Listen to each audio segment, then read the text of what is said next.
नमस्कार मंडळी, लक्ष्मीच्या पावलांनी या मालिकेच्या आजच्या भागात आज आपण बघणार आहोत. कला अद्वैतला म्हणत असते की अद्वैत, तू एका जागेवर बसून आराम कर बरं. कला तिथून जायला लागते. लगेचच अद्वैत तिच्या मागे मागे येतो आणि मग कलाच्या अंगावर तो पडणारच असतो. तेव्हा कला त्याला कशीबशी सावरते. कला अद्वैतला म्हणते की अद्वैत, अरे काय चाललंय तुझं? मी डोळ्यात बघ म्हटला आणि आता गळ्यात पडतोय. मला असं वाटतंय की आजारपणामुळे जरा जास्तच रोमॅन्टिक वागायला लागलायस तू. अद्वैत म्हणतो की अच्छा. मग अद्वैत कलाचा हात धरतो आणि तिला आरशासमोर घेऊन येतो. आरशासमोर घेऊन येताच तिला म्हणतो की मी आणि रोमॅन्टिक आणि तुझ्यासोबत एकदा तोंड बघ आरशामध्ये. तुझ्यासोबत मी रोमॅन्टिक होणं तर इम्पॉसिबल आहे असं अद्वैत म्हणताच त्याचा तोल जातो आणि तो बेडवर खाली पडतो. तेव्हा कलाचा हात त्याच्या हातामध्ये असतो आणि कलाला घेऊनही तो खाली पडतो. कला आणि अद्वैत दोघंही बेडवर असतात. कला ही अद्वैतच्या अंगावर असते आणि अद्वैतकडे आता ती रागाने बघू लागते. अद्वैतला म्हणते की अद्वैत, जर हे प्रेमाचे नाटकं नाहीये, जर हा रोमॅन्टिकपणा नाहीये, तर काय रे, मुद्दाम मला खाली पाडलंस ना बेडवर? अद्वैत तिला म्हणतो की गप्पा बस, वाटेल ते बोलू नको उगाच. मी कशाला तुला घेऊन पडू? मी काय डोक्यावर वगैरे पडलोय का? माझा तोल गेला म्हणून तू खाली पडलीस. याचा अर्थ काय? मी नाटकं करतोय असं म्हणतीये, मग तू नाटकं करत नाहीयेस का? याचा अर्थ तुला जास्त ऊत आहे आणि तू रोमॅन्टिक होते. कला अद्वैतला म्हणते की गप्प बस, उगाच काही बोलू नकोस, तोंडाला येईल ते. आणि मी तुला फक्त वाचवत होते. मला काय गरज आहे तुझ्यासोबत रोमॅन्टिक व्हायची? हे बघ, तू अद्वैत चांदेकर जरी असलास ना, तेव्हा अद्वैत म्हणतो की हे मी अद्वैत चांदेकर नाहीये, मी द ग्रेट अद्वैत चांदेकर आहे. मला म्हणते की हो, द असू दे नाही तर व असू दे, शेवटी माणूस तर आहेसच ना. आणि माणूस जर आजारी पडला तर त्याला विकनेस येणं सुद्धा स्वाभाविक आहे ना. आता आजारी पडलायस ना तू, मग जास्त धावपळ केल्याने विकनेस येईल ना तुला. नाही, पण तू कसं ऐकशील ना, तू ग्रेट अद्वैत चांदेकर आहे. तुला आजारपणामध्ये सुद्धा इकडे तिकडे धावायचं असतं. मी मी मी मी करत इकडे तिकडे फिरत असतोस. आता मी तुझा एक शब्दही ऐकून घेणार नाही हा अद्वैत. आता माझं ऐकायचं. आता तू पेशंट आहे आणि मी डॉक्टर आहे. मी जे काही सांगेल ते व्यवस्थितपणे फॉलो करायचं. असं म्हणून ती अद्वैतला म्हणते की चल नीट बस, पहिल्यांदा टेकून बस बेडला. आणि असं म्हणत कला अद्वैतला आता बेडला टेकून बसवते. कला अद्वैतकडे रागाने बघत असते. तेव्हा अद्वैतही कलाकडे बघत असतो. कला म्हणते की आता काय झालं, असं का बघतोय? अद्वैत म्हणतो की माझ्या विकनेसचा गैरफायदा घेऊ नकोस हा. कला म्हणते की मी आणि तुझा गैरफायदा घेणार, वाट बघ एकदा. चांदेकर, आता मला शहाणपणा नकोय हा. पेशंट आहे तर पेशंट सारखा वाग. थोड्या वेळाने मी दूध घेऊन येईल, दुधासोबत तुला काही गोळ्या घ्यायच्या आहेत. अद्वैत म्हणतो की मी दूध वगैरे नाही पिणार हा. मला लहानपणापासून दूध आवडत नाही, मी दूध वगैरे नाही पित. मग कला ओरडते आणि म्हणते की विचारलं तुला? विचारलं का मी एकदा सांगितलं ना तुला दूध प्यायचंय तर तुला दूध प्यायचंय. आणि हो, ती कॉफी थंड होतीये, ती पण पिऊन टाक. आगाऊ कुठला. असं म्हणून कला आता तिथून निघून जात असते. तेव्हा अद्वैत कॉफी घ्यायच्या ऐवजी मोबाईल हातामध्ये घेतो. कलाला लगेच समजतं की अद्वैतने मोबाईल हातामध्ये घेतलाय. त्यामुळे न बघताच ती अद्वैतवर ओरडते आणि अद्वैतला म्हणते की आधी मोबाईल खाली ठेव.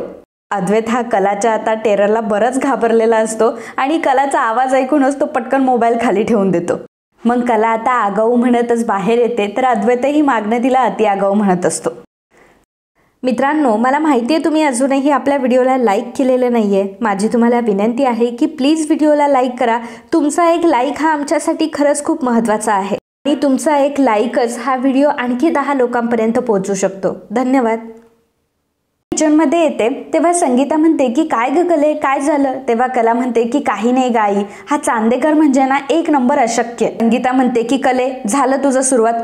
तुझी सुरुवात चांगली होतच नाही का ग, जेव्हा तू जावई बापूंचं नाव घेत नाही आणि नावही असं घेते की त्यातून फक्त नावच ठेवत असते. कला म्हणते की आई, मी तुला खरं सांगते, या घरातल्या लोकांचा अजूनही मला अंदाज आलेला नाहीये. काय करावं ना कधी कधी मला खरंच कळत नाही. ठीक आहे, जाऊ दे, चल दूध रेडी आहे का? संगीता म्हणते की हो. कला आता अद्वैतला गोळ्या घ्यायच्या असतात म्हणून दूध वरती घेऊन जाते. आता संगीताला कळत नाही की ही कला नक्की काय बोलून गेली आणि हिच्या मनात काय होतं नक्की. आता हेच जाणून घेण्यासाठी संगीता देखील कला आणि अद्वैतच्या रूमकडे जाते.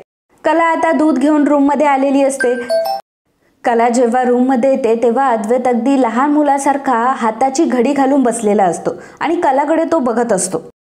कला त्याच्या गोळ्या काढून देते आणि अद्वैतला म्हणते की चल एवढ्या गोळ्या घेऊन टाक पटकन.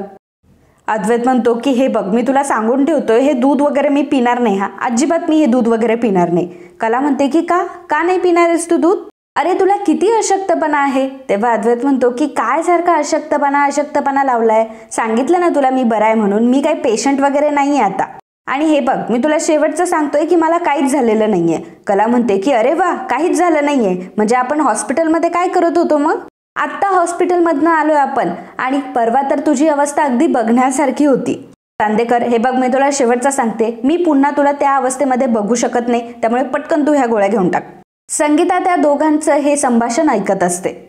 कला अद्वैतला म्हणते की अद्वैत चल आ कर बरं. तर अद्वैतला काही कळत नाही. अद्वैत आ करतो आणि कला पटकन त्याच्या तोंडामध्ये गोळी टाकून देते.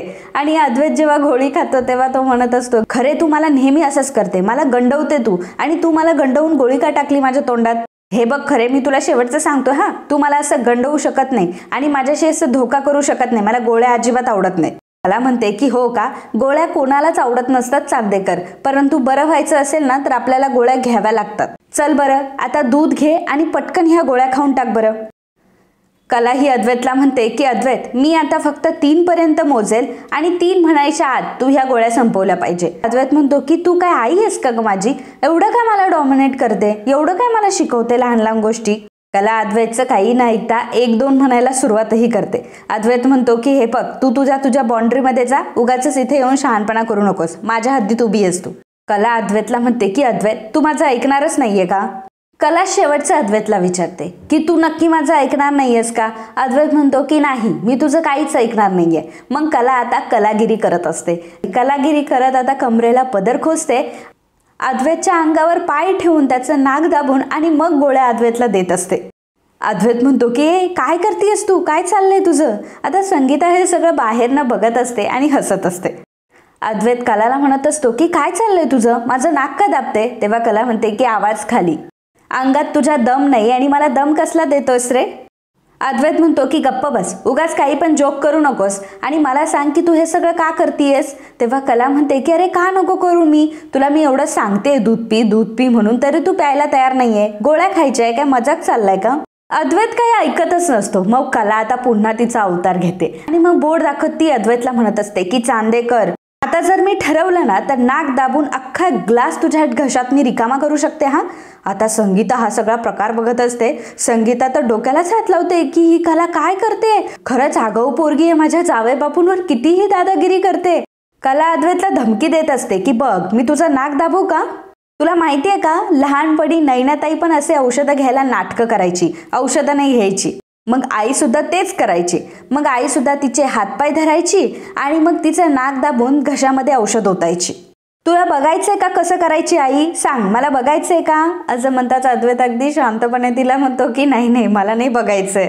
ठीक आहे, मी नंतर दूध पिईन. कला म्हणते की मग मी आता इथे कशासाठी उभी आहे? तुला औषधं देण्यासाठी उभी आहे ना, नंतर काय पिणार तू? आत्ताच्या आत्ता पिऊन घ्यायचं. मला डोळे मोठे करून अद्वैतशी बोलत असते, त्यामुळे अद्वैतला शेवटी आता ऐकणंच असतं. शेवटी अद्वैत दुधाचा ग्लास हातामध्ये घेतो आणि गटगट करून तोंड वाकडं करत आता ते दूध कसं बसं तरी संपवतो. मग कला म्हणते की गुड बॉय, आता शांतपणे इथे शहाण्या बाळासारखं झोपायचं. अद्वैत आता झोपण्याच्या ऐवजी पुन्हा फोनला हात लावतो. कला त्याच्यावर ओरडते आणि म्हणते की चांदेकर, आता पुन्हा फोनला हात लावू नकोस हा. अद्वैत तिला म्हणतो की काय यार, तू का छळतीयस मला, जा ना तू इथून. कला म्हणते की जाग तू काय करतोयस? हे बघ, आता AC लावून दिलाय, पटकन झोपून घे. चल आता लवकर पाय खाली वाढव आणि झोपून घे बरं. तेव्हा अद्वैत म्हणतो की नाही, मी नाही वाढवणार. मग अद्वैत नाही म्हणतोय तर कलाकडे सुद्धा खूप साऱ्या युक्ती असतात. कला मग अद्वैतचे पाय धरून अद्वैतचे पाय वाढवते आणि जोरात त्याला खाली ओढते. तर अद्वैत आता बेडवर पूर्णपणे झोपला जातो आणि अद्वैत तिला म्हणत असतो की ए काय करतेस तू, काय चाललंय तुझं, किती मूर्ख आहेस तू. कला म्हणते की हो, मग तू पण बावळट आहेस, मूर्ख आहेस, बेअक्कल आहेस. सॉरी, आता गुपचूप तोंडातनं आवाजही न काढता गुपचूप झोपून घ्यायचा, मी शेवटचं सांगते तुला अद्वैत. तेव्हा अद्वैत म्हणतो की काय हे माकड चाळे करतीयस का, माझ्या नशिबात आलीयस ग तू. कला म्हणते की माकड चाळे पण माकडासोबतच केले जातात, कारण तू माकड आहे ना, म्हणून मला हे सगळं करावं लागतं. आणि तुझ्या म्हणण्यानुसार हे सगळं चालणार आहे का? तुला पाहिजे तेव्हा तू आजारी पडणार, तुला पाहिजे तेव्हा तू आजारी नाही पडणार, तुझ्या म्हणण्यानुसार चालतं का हे सगळं? अद्वैत काही बोलणार तेवढ्यात कला त्याला दम देते की अजिबात मला एक शब्दही आवाज येता कामा नाही आता. अद्वैत आता कलाकडेच बघू लागतो. संगीता हा सगळा प्रकार बघत असते. संगीताला आता कलाचा खूप राग येत असतो. कला ही तिच्या नवऱ्यासोबत कशी वागते, असं कोणी आपली बायको आपल्या नवऱ्यासोबत वागेल का? आणि माझी कला जी सगळ्यात गुणी मुलगी आहे आणि ती बघ जावई बापूंसोबत कसं वागते, जावई बापूंना दम देते, त्यांच्या अंगावर काय जातीये आणि धावून काय जातीये, त्यांना मारण्याचा काय प्रयत्न करतीये, हे सगळं बघून संगीता अगदी थक्क झालेली असते. तर कला अद्वैतला म्हणते की आता गप गुमान झोपून घ्यायचं. हे बघ, आता गप गुमान झोपून घ्यायचं, नाही तर हेच डोक्यात घालेल तुझ्या. आणि हो, आधी एक गोष्ट सांगते, थोड्या वेळाने जेवण रेडी होणार आहे. खाली आल्यावर जे काही ताटात वाढलं असेल ना, ते गप गुमान खायचं. उगाचच नखरे नाही पाहिजे मला तिथे डायनिंग टेबलवर. आणि हो, तिथं जर डायनिंग टेबलवर बसून नखरे जर केले ना, मला हे नकोय, मला ते हवंय, मला ते नकोय, मला ते हवंय, तर मग मी तुला सांगेल, सगळ्यांच्या समोर नाक दाबून पुन्हा एकदा घशामध्ये जेवण उतरवेल हा मी तुझ्या. अजिबात नखरे करायचे नाही, अजिबात नाटकं करायचे नाही, आधीच सांगून ठेवते तुला. कलाने अद्वैतला दमच दिलेला असतो. अद्वैत अगदी लहान बाळासारखा कलाकडे बघत असतो. जसं काही कला त्याची शिक्षिका असते आणि अद्वैत हा स्टुडंट असतो आणि तो आपल्या शिक्षिकेकडे असं बघतोय, तशी अद्वैतची अवस्था झालेली असते. कला अद्वैतला म्हणते की आता काय बघतोयस माझ्याकडे, डोळे बंद कर, डोळे बंद कर सांगितलं ना. अद्वैत लगेच डोळे बंद करून घेतो.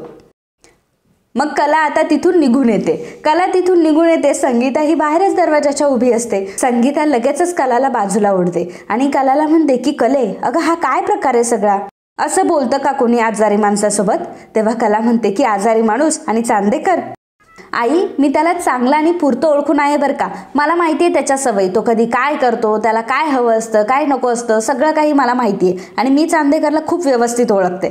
तुला बघायचे का आई? अगं मी चांदेकरला एवढी चांगली ओळखते ना, तुला काय सांगू. आता बघ, मी बाहेर गेली आहे ना, तर आता काहीतरी पुटपुटत असेल तोंडामध्ये. तर संगीता आता डोकावून बघते, तर अद्वैत खरंच स्वतःशी पुटपुटत असतो आणि म्हणत असतो की देवा, काय चाललंय माझ्या घरामध्ये, माझं मलाच कळत नाही. माझ्या रूममध्ये सुद्धा मला नीट राहता येत नाही, मी माझ्या रूममध्ये पण नीट राहू शकत नाही. जिकडं तिकडं फक्त खरे खरे खरे, सगळ्या माझ्या गोष्टींवरती अधिकार जमवते. देवा लवकर घेऊन जा रे, नाही मला नको घेऊन जाऊ, ह्या खरेला घेऊन जा, असं अद्वैत असं तळतळ करत म्हणत असतो. संगीता मात्र ते बघून हसायलाच लागते की कला ही अद्वैतला किती चांगलं ओळखतीये की अद्वैत मी गेल्यानंतर काय बोलेल हे देखील तिला माहितीये. संगीता आता कलाकडेच बघू लागते. मग कला संगीताला म्हणते की आई तू अशी का बघतेस माझ्याकडं? मग संगीता म्हणते की कले, मी तुला मागच्या वेळी जे काही बोलले होते त्याचा विचार केलास का तू? कला म्हणते की आई तू बघितलं ना, मी आताच त्याच्याशी भांडणं करून आले आणि परत परत मला त्या गोष्टींचा विचार नाही करायचा आहे. संगीता म्हणते की काय विचार नाही करायचा तुला? अगं तू आणि जावई बापू दोघंही एकमेकांसाठीच बनलेले आहात. मी तुला आता एक उदाहरण देऊ का? आता तू काय म्हटली की बघ तो माझ्या नावाने काहीतरी पुटपुटत असेल आणि मी डोकावून बघितलं तर खरंच अद्वैतराव काहीतरी पुटपुटत होते. म्हणजे बघ ना कले, तू ह्या गोष्टीचा विचार कर की तू जावई बापूंना किती चांगलं ओळखतेस. आणि अगं अजून तुला मी किती किती उदाहरणं देऊ. अंबाबाईच्या कृपेने तुमच्या दोघांची ही जोडी एकमेकांसाठीच बनलेली आहे. फक्त तुम्हाला ही गोष्ट दोघांनाही मान्य करण्याची गरज आहे. कला मात्र संगीताच्या बोलण्याकडे इग्नोर करते आणि तिथून निघून जात असते. संगीता कलाच्या मागे मागे येत असते आणि कलाला म्हणत असते की कले, मी तुला सांगते ना, मान्य कर आधी तू. कला म्हणते की नाही, मी नाही मान्य करणार. संगीता कलाला ओरडत असते की कले, तुला सगळं काही कळतं हा, फक्त तुला वळत नाही, मुद्दाम नाटकं करतेस, माहितीये मला. कला आता तिची मान वळवते आणि म्हणते की बघ वळवली मी. संगीता हसते आणि म्हणते की आजकाल तू सुद्धा खूप पांचट विनोद करायला लागली हा जावई बापूंसारखे. कला म्हणते की हो ना, चांदेकरला मी हेच सांगत असते, तुझे विनोद हे पांचटच असतात. संगीता म्हणते की गप, उगाच काही पण बोलू नको. माझा म्हणण्याचा उद्देश हा होता की आता तुम्ही दोघंही एकमेकांसारखेच वागायला लागलात. अगं कले, तुला कळतंय का, तुमच्या दोघांचाही एकमेकांवर आता परिणाम व्हायला लागलाय. कला संगीताला म्हणते की आई काय चाललंय ग तुझं? तू काय वसा वगैरे घेतलायस का? तुला आमची जोडी जुळवूनच द्यायची आहे का? काय इतकी सारखी सारखी माझ्या मागे लागलीये? एकतर तो चांदेकर म्हणजे एक नंबरचा माजोरडा माणूस आणि स्वभाव तर त्याचा एवढा फर्स्ट क्लास आहे की उभ्या आयुष्यात आमचं कधी जमू शकत नाही. संगीता म्हणते की अगं मग तू कुठे वेगळी आहेस? तू सुद्धा तशीच आहे ना, तू सुद्धा सगळ्यांना वेठीला धरतेस. एक नंबरचा तू चिडका बिब्बा आहेस. त्याला म्हणते की हो काही असेल ना मी चिडका बिब्बा, पण तुझा जावई काही सोन्यासारखा नाहीये. एक नंबरचा स्वार्थी माणूस आहे तो. अगं आई त्याला स्वतः पुढे दुसरं काही दिसतच नाही, सारखं मी मी मी मी माझं माझं माझं माझं एवढंच येतं फक्त त्याला. संगीता म्हणते की गप्प बस तू, तू एक नंबरची आडमुठी आहे, हेकाडी आहेस तू. बघते काय माझ्याकडे अशी डोळे वाटरून? कला म्हणते की कुठे बघितलं मी? संगीता म्हणते की अगं जशी तुझ्यामध्ये एक गोष्ट वाईट आहे तशी समोरच्यामध्ये असू शकतात ना वाईट गोष्टी. आता ज्याप्रमाणे तू परिपूर्ण नाहीये त्याप्रमाणे जावई बापू सुद्धा परिपूर्ण नसतील. कला म्हणते की आई, या सगळ्यातून तुला काय म्हणायचंय नक्की? संगीता म्हणते की मला हेच म्हणायचंय की तू मान्य कर की अंबाबाईने तुमची गाठ आधीच बांधली आणि तुमच्या दोघांची गाठ ही कधीच सुटणार नाही आणि सुटली तरी मी सुटू देणार नाही. असं बोलून आता संगीता तिथून निघून जाते. तर अद्वैत आणि कला दोघंही झोपलेले असतात. सकाळ झालेली असते, 8 वाजलेले असतात. त्यावेळी अद्वैतला कॉल येतो. अद्वैतला वर्मा यांचा कॉल आलेला असतो आणि मग त्याच वेळी त्याचं लक्ष जातं की 8 वाजलेत. अद्वैत आता गडबडून उठतो आणि म्हणतो की बापरे 8 वाजले. कला आता बाजूलाच त्याच्या उठलेली असते. अद्वैत कलाला म्हणतो की काय खरे हे सगळं, 8 वाजलेत. कला म्हणते की चांदेकर, एवढं अति का करतोयस तू? चल झोप चल. तेव्हा अद्वैत म्हणतो की झोप चल काय झोप चल, तुला माहिती आहे की मला उशिरापर्यंत झोपायला अजिबात आवडत नाही. मला ऑफिसमध्ये कोणी उशिरा आलेला आवडत नाही आणि मी सुद्धा कधी ऑफिसमध्ये उशिरा जात नाही. तुम्हाला का नाही उठवलं मला सांग बरं. कला म्हणते की अद्वैत आता झोपून घे प्लीज, तू आता उठू नकोस हा, आणि तुला कालच डिस्चार्ज भेटलाय त्यामुळे मी तुला उठवलं नाहीये. चल झोप चल लवकर. तेव्हा अद्वैत म्हणतो की तू उगाच विषयांतर करू नको आणि विषय बदलू नकोस हा. कला म्हणते की गप्प बस, मी काही विषय वगैरे बदलत नाहीये. हे बघ 8 वाजू देत नाही तर 10 वाजू दे, आज तुला कुठेही जायचं नाहीये, आज फक्त आणि फक्त तुला आराम करायचंय. अद्वैत म्हणतो की 8 वाजू दे नाही तर 10 वाजू दे, मला आता उठायचं आहे म्हणजे उठायचं आहे. अद्वैत उठण्याचा प्रयत्न करत असतो. कला त्याला खाली ढकलत असते आणि म्हणत असते की तू झोपायचंय. अद्वैतला उठायचं असतं आणि कला त्याला डांबवून ठेवत असते की नाही तुला झोपायचंय. कला अद्वैतला सांगते की चांदेकर, मी तुला शेवटचं सांगते हा, आज तू कुठेही जायचं नाहीये, दिवसभर इथे पडून राहायचंय आणि आराम करायचा फक्त. हवं तर मी तुला उद्या वेळेत उठवेल, हवं तर उद्या वेळेत तुला ऑफिसला जाण्यासाठी उठवेल, परंतु आज मात्र तुला आराम करायचे, झोपायचे. अद्वैतला माहित असतं की कला आता काय ऐकू शकत नाही, त्यामुळे तो कलाला म्हणत असतो की बरं ठीक आहे चल जा माझा लॅपटॉप घेऊन ये. कला त्याला म्हणते की हा उगाच लाडात येऊ नको, लॅपटॉप मोबाईल वगैरे काहीही मिळणार नाही. त्या दोन्हीही गोष्टींनी खूप स्ट्रेस येतो आणि आराम तर अजिबातच होत नाही. अद्वैत म्हणतो की काय ग, काय तुझी कटकटे नेहमीची. हे बघ मी तुला शेवटचं सांगतोय, एक तर मला ऑफिसमध्ये जाऊ दे, नाहीतर तुम्हाला ऑफिसमध्ये जर जाऊ देत नसली तर मला लॅपटॉप आणून दे, निदान मी इथं तरी काम बघू शकतो. कला म्हणते की अटी घालतोयस आणि तेही मला. अद्वैत म्हणतो की बोल पटकन, मी या दोन्हींपैकी एकच करणार, तू मला सांग मी काय करू ते, लॅपटॉप आणून देतेस की मग मी ऑफिसला जाऊ. तर कला म्हणते की ठीक आहे बाबा, देते तुला लॅपटॉप इथे आणून. अरे पण आधी फ्रेश तर होऊ नये ना. मग अद्वैत म्हणतो की जा आधी तू कॉफी घेऊन ये. कलाला खूप इरिटेट होत असतं. मग अद्वैतच्या अंगावर पाय देऊन आता ती तिथून निघून जाते. कला जेव्हा पायऱ्यांवरनं खाली येत असते तेव्हा मनाशीच विचार करत असते की स्वतःचं म्हणणं जर खरं केलं नाही तर तो चांदेकर कुठला, आणि मी जर एखादी गोष्ट याला सांगितली तर न करण्याचा उतच येतो याला. आता मलाच काहीतरी करावं लागणार, नाक दाबलं की तोंड उघडतं, याचाच काहीतरी प्रत्यय करावं लागणार आहे मला. आता घरात बसवलेलं वायफायच बंद करून टाकते. वायफायचं बटन तिने बंद केलेलं असतं. आबांनी ही गोष्ट बघितलेली असते. आबांना वाटतं की ही अशी का करतेय. मनाशीच म्हणत असते की हो तुला खूप हौस आहे ना लॅपटॉप मोबाईल घेऊन बसायची आणि काम करायची, आजारी आहेस तरी लॅपटॉप बघतोयस ना, आता बघतेस मी कसा लॅपटॉप बघतो ते. अद्वैत आता मस्त फ्रेश वगैरे झालेला असतो, बेडवर बसतो, त्याला काम करायचं असतं म्हणून लॅपटॉप तो उघडतो, परंतु वायफायच बंद झालेलं असतं कारण रेंजच येत नसते, इंटरनेट चालू नसतं. अद्वैत विचार करतो की वायफायला काय झालंय. तो एकदा मोबाईलही चेक करतो, मोबाईलमध्ये सुद्धा इंटरनेट चालू नसतं. कलाने इंटरनेट बंद करून टाकलेलं असतं. थोड्या वेळानंतर नैना हॉलमध्ये येते. राहुलला ती म्हणत असते की राहुल बघ ना यार काय होतंय हे सगळं, इंटरनेट पण भेटत नाहीये. बरं मगाशी अगदी व्यवस्थित काम करत होता, आत्ताच बरं बंद पडलंय. राहुल म्हणतो की हो ना यार माझं देखील नेट बंद पडलंय. कला म्हणते की सॉरी इंटरनेट मी बंद केलंय. कला म्हणते की सॉरी इंटरनेट मी बंद केलंय. ऍक्च्युली चांदेकर हा सारखा कामाला लॅपटॉप घेऊन बसतोय, त्याला थोडा वेळ तरी आराम मिळावा म्हणून मी हे वायफायच बंद करून टाकलंय. आता खरं तर कला ही एकट्यात असते ना तर नैना तिला खूप बोलली असते या गोष्टीवरून, पण समोर आबा बसलेले असतात त्यामुळे नैना गोड गोड बोलून कलाला म्हणते की काही नाही कला, ठीक आहे आम्ही ऍडजस्ट करू, शेवटी अद्वैतची तब्येत ठीक नाहीये ना, अद्वैतची तब्येत जास्त महत्वाची, काही नाही आम्ही ऍडजस्ट करू, नसलं इंटरनेट तर नसू देत. आबा म्हणतात की अगदी बरोबर, ह्या पोराला तसंही कामाशिवाय दुसरं काही दिसत नाही आणि तसंही आता कामापेक्षा तब्येत जास्त महत्वाची आहे, काम काय काम नंतरही होईल. राहुल आबांना म्हणतो की आबा मी काय म्हणतो, दादा जर ऑफिसला जाणार नसेल तर मी जाऊ शकतो, नाही म्हणजे त्याला रेस्ट करू देत. आबा राहुलला म्हणतात की राहुल हे बघ तू तुझ्या मनाने काही ठरवू नकोस, तुला माहिती आहे ना तसंही ऑफिसातले सगळे निर्णय अद्वैतच घेतो म्हणून. आता सारखं अद्वैत अद्वैत ऐकून राहुलला कंटाळा आलेला असतो. राहुल आता रागानेच तिथून निघून जातो. इकडे ऑफिसमध्ये सरोज तिचं काम करत असते आणि रोहिणी तिथे येऊन बसलेली असते. रोहिणी ही सरोजला म्हणत असते की अगं सरोज वहिनी, खरं तर मला घरी नीट बोलता आलं नसतं म्हणून मी इथे आलीये. काल तू कलाला अगदी नीट बोललीस हा, आणि हो, या सगळ्या गोष्टीला माझा बरोबर सपोर्ट आहे. आय मीन तू तर सरोज वहिनी आहे, तुला सपोर्टची तशी काही गरज नाहीये, पण मला तुला सांगावंसं वाटलं म्हणून मी सांगतेय. पण सरोज वहिनी काळजी करू नको हा, मी नेहमी तुझ्या पाठीशी आहे. सरोज आता रागानेच रोहिणीकडे बघू लागते. मग रोहिणी सरोजला म्हणते की अगं सरोज वहिनी, मी काय म्हणते ते ऐकून तरी घे. काल तू तुझं मत अगदी ठामपणे मांडलंस. सगळ्यांच्या होकारामध्ये तू होकार देत बसली नाहीस. पण अगं आपल्या घरात ती कला खरे आहे ना, ती सगळ्या गोष्टी सगळी माणसं स्वतःच्याच बाजूने फिरवून घेते. त्यामुळे जेव्हा घरातले सगळेजण तुला चुकीचं ठरवायला लागतील तर तुला मात्र कोणाचा तरी सपोर्ट असायलाच हवा. आजपर्यंत जी सरोज वहिनी स्वतःच्या निर्णयावर ठाम असणारी वाटायची, अगं सरोज वहिनी बघ ना, ज्या घरामध्ये तू काय नाही केलंयस, सगळं काही तू केलंयस, तरी सुद्धा आज त्या घरामध्ये एका सुनेला छळणारी सासू म्हणून तुझी इमेज झाली आहे. अगं सरोज वहिनी, या गोष्टीचा तू विचार कर एकदा. तू आतापर्यंत जे काही घरासाठी केलंय ना, तर सगळे लोक विसरलेत अगं. अक्षरशः डॅड सुद्धा तू घरासाठी काय केलंय ना ते विसरलेत. बघ ना, आपल्या घरामध्ये तुझी इमेज पुसली जातीये आणि हे सगळं कोण करतंय तर ती कला.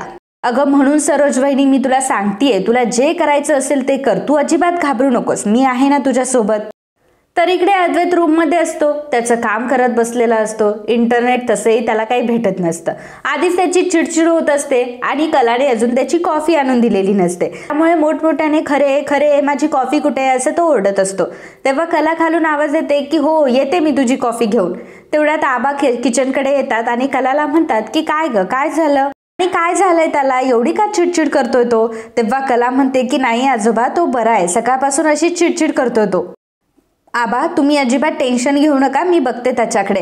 तर अद्वैत ओरडत असतो की काय चाललंय खरे, मला कॉफी हवी आहे, एवढा वेळ लागतो का कॉफी बनवायला. तेव्हा कला म्हणते की हो अद्वैत, घेऊन आली मी कॉफी. कला आता लगेच वरती येते. अद्वैतसाठी तिने कॉफी आणलेली असते. अद्वैतला त्यावेळी ठसका लागलेला असतो.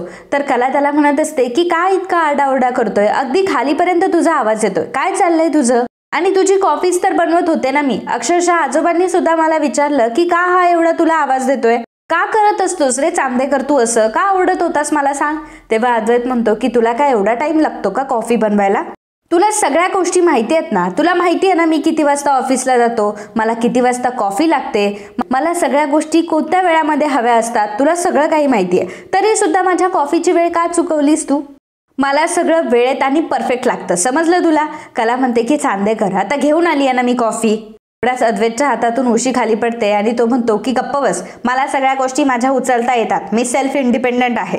आणि हो, तू जे मला ट्रीट करते ना जसं, ते करू नकोस, मी आजारी अजिबात नाहीये. त्यामुळे आता उगाच मला इरिटेट करू नकोस. आणि कॉफी कुठे माझी. तेव्हा कला आता कॉफीकडे बोट दाखवते. अद्वैत म्हणतो की ही तर फक्त कॉफी आहे, माझा ब्रेकफास्ट कुठे. आता फक्त कॉफीच पिऊ मी, ब्रेकफास्ट नको करू मी. आज अक्षरशः माझं सगळं रुटीन तू खराब करून टाकलं. कला म्हणते की जरा शांत होशील, जरा श्वास घेशील, तुला ब्रेकफास्टच हवाय ना, घेऊन येते मी तुझा ब्रेकफास्ट. कला आता तिथून निघून जाते. तर अद्वैतची फार चिडचिड होत असते. एकतर इंटरनेट त्याला भेटत नसतं, त्याचं काम होत नसतं, वेळेवर त्याच्या कुठल्याही गोष्टी होत असतात, घरात त्याला बसून राहावं लागत असतं, फी ब्रेकफास्ट वगैरे कुठलंच काही वेळेमध्ये होत नसतं, त्यामुळे त्याची अजून चिडचिड होत असते. कला खाली येते तेव्हा आबा हे डायनिंग टेबल जवळ बसलेले असतात. मग आबा कलाला विचारतात की काय ग, काय झालं, काय होतंय त्याला नक्की, तो बरा तर आहे ना. तेव्हा कला म्हणते की हो आजोबा तुम्ही काळजी करू नका, तो बरा आहे. खरं तर काय झालंय, घरी आहे ना तो, इतक्या दिवसांनंतर आज घरी आहे. कधी त्याला घरी राहायची सवय नाहीये आणि त्यातल्या त्यात त्याचं कामही होत नाहीये आणि म्हणून त्याची चिडचिड होतीये. मी त्याला समजावण्याचा प्रयत्न करते पण माझंही काही ऐकून घेत नाहीये. त्याला भूक लागलीये, एक काम करते, त्याला ब्रेकफास्ट देऊन येते. कला ही अद्वैतसाठी ब्रेकफास्ट घेऊन आता पुन्हा अद्वैतच्या रूममध्ये जाते. तर इकडे सरोजचे कान भरण्याचं काम रोहिणी करत असते आणि रोहिणी आता सरोजला नाही ते भरवत असते. त्यामुळे सरोज रोहिणीला म्हणते की रोहिणी तू प्रत्येक वेळी माझे कानच का भरतेस ग. आणि हो, आता सुद्धा तू इथे माझे कानच भरायला आली आहे, एवढं कळण्या इतकी मी मूर्ख नाहीये. रोहिणी म्हणते की सरोज वहिनी तुला खरं सांगू, एखाद्या व्यक्तीचं नाव कानफाट्या पडलं ना तर ते कधी पुसलं जात नाही आणि माझ्या बाबतीत सुद्धा तेच घडते. पण सरोज वहिनी तुला हे का कळत नाहीये की मी नेहमी पावलोपावली तुझीच तर साथ दिली आहे. अगं तू काही गोष्टी आठवून तर बघ, आणि तू स्वतः एकदा आठवून बघ की तू अद्वैतसाठी कॉफी घेऊन गेली होती की नाही. आता ज्यावेळी तू बनवलेल्या कॉफीचा मग अद्वैतने बाजूला केला आणि कलाने बनवलेली कॉफी कशी गटगट करून पिऊन टाकली ना, तेव्हा तुझा काय चेहरा होता ना, तेव्हा तो चेहरा मी बघितलाय सरोज वहिनी. सरोज वहिनी, अगं शेवटी वाईट तर वाटणारच ना ग, मला सुद्धा या गोष्टींचा खूप त्रास झाला. अगं सरोज वहिनी, तुझं दुःख माझ्यापासून लपून राहत नाही ग, म्हणून तर मला असं वाटतं की आपण त्या कलाच्या विरोधात काहीतरी मोठा प्लॅन करायला हवा. म्हणजे काय तर ती खरे आणि ती खरेची आई दोघीही या घरातून निघून जाईल. नाही तर उरलेले हे जे लोक आहेत ना खरेंच्या घरचे, ते सुद्धा आपल्या घरात तंबू ठोकून राहतील. सरोज म्हणते की हो रोहिणी, बरोबर बोलतीयस तू. खरं तर या सगळ्या गोष्टींचा त्रास मलाही खूप होतोय आणि खरंच आता आपल्याला काही ना काहीतरी करावंच लागेल, जेणेकरून त्या दोघांच्या नात्यातही दुरावा येईल आणि या फालतू बायका आपल्या घरातून कायमच्या निघून जातील. सरोज ही खूपच चिडलेली असते आणि अगदी रागात येऊन ती आता बोलत असते आणि रागात येऊन कलाला आणि कलाच्या आईला बोलत असते. आता त्या गोष्टीचा फायदा रोहिणीलाच झाला असतो, कारण रोहिणीच्या पुन्हा एकदा फेवरमध्ये सरोज आलेली असते आणि पुन्हा ती आता कलाचा राग करायला लागलेली असते. इकडे कला ही भेंडी चिरत असते आणि मनामध्ये तिचे असंख्य प्रश्न चालू असतात आणि असंख्य गोष्टी ती बोलत असते आणि म्हणत असते की ह्या चांदेकरला ना आता बहानाच हवाय. याला ऑफिसला जायला सुद्धा बहाना हवाय. शांतपणे याला कधी बसताच आलं नाही. एक दिवस याला घरी काय बसावं लागलं तर अगदी जीव अगदी नको नकोसा करून टाकला याने. किती तो याचा हट्टीपणा, किती ती चिडचिड. देवा, खरंच सोडव मला या सगळ्या गोष्टीतून, असं कला म्हणत तर असते, परंतु अद्वैतच्या सगळ्या गोष्टी करण्याच्या पुढे कलाच तर पुढे पुढे जात असते. ही गोष्ट कलाला समजत नसते. तर मित्रांनो, आजचा हा भाग इथे संपतो. पुढील भागात आपल्याला बघायला मिळणार आहे संगीता ही अद्वैतला जेवू घालत असते आणि अद्वैतला ती म्हणत असते, आईच्या मायेने मी तुम्हाला एक घास भरू. अद्वैत तेव्हा संगीताकडे बघू लागतो आणि त्यावेळी अद्वैत देखील इमोशनल झालेला असतो. तर अद्वैत आता संगीताला म्हणतो की ठीक आहे, तुम्ही मला भरवा. संगीता अद्वैतला भरवत असते, अद्वैतकडे डोळे भरून बघत असते. अद्वैतलाही सुद्धा ते आवडत असतं. आणि मग संगीता जेव्हा बाहेर निघालेली असते तेव्हा अद्वैत संगीताला आई अशी हाक मारतो आणि ते ऐकून संगीताला खूप छान वाटतं. आता हा सगळा प्रकार बाहेरून कला बघत असते. संगीता बाहेर येऊन कलाला सांगत असते की कले, अगं जावई बापू खरंच खूप चांगले. अगं एक गोष्ट लक्षात घे ना, ते मनाने इतके चांगले आहे, ते कधीच कोणाला दुखवू शकत नाही. त्यांच्यामध्ये माणुसकी आहे ग, पण ते तुझ्याशी असे वागतात कारण लग्नामध्ये त्यांची झालेली फसवणूक. कले, आता तुमचं नातं तुला स्वीकारायचं आहे आणि तुमचं नातं स्वीकारून तुला या सगळ्या गोष्टीतून त्यांना बाहेर काढायचंय. कला आता मंगळसूत्र हातात घेत म्हणत असते की आजपासून मी ही गोष्ट स्वीकारते की मी कला अद्वैत चांदेकर आहे. असं म्हणतच ती अद्वैतकडे बघत असते. आणि मित्रांनो, ज्या क्षणाची आपण वाट बघत होता तो क्षण कुठेतरी आता वाटेवर आहे. ते म्हणजेच कला आता अद्वैतला नवरा म्हणून स्वीकारणार आहे. आणि हळूहळू आता अद्वैतच्या मनामध्ये प्रेम देखील ती जागृत करणार आहे. अद्वैत नाही तर कलासही अशी गोष्ट होणार आहे आणि कला आता पुन्हा तिच्या संसारासाठी आणि अद्वैतच्या प्रेमासाठी प्रयत्न करणार आहे. ही गोष्ट यामुळे शक्य झालेली असते कारण अद्वैतने तिच्या आईला आई म्हटलेलं असतं. कलाला भाऊ नसतो, परंतु अद्वैत मात्र प्रत्येक वेळी संगीता आणि बाबांचा मुलगा म्हणून त्याने आतापर्यंत प्रयत्न केलेले असतात. या सगळ्या गोष्टी कलाला त्यावेळी आठवत असतात आणि मग म्हणूनच कला आता अद्वैतचा स्वीकार करण्याचं ठरवते. मित्रांनो, आजच्या या भागाबद्दल तुम्हाला काय वाटतं, तुमचं काय मत आहे आम्हाला नक्कीच कळवा. And if you like my video please do subscribe, share and comment. Thank you.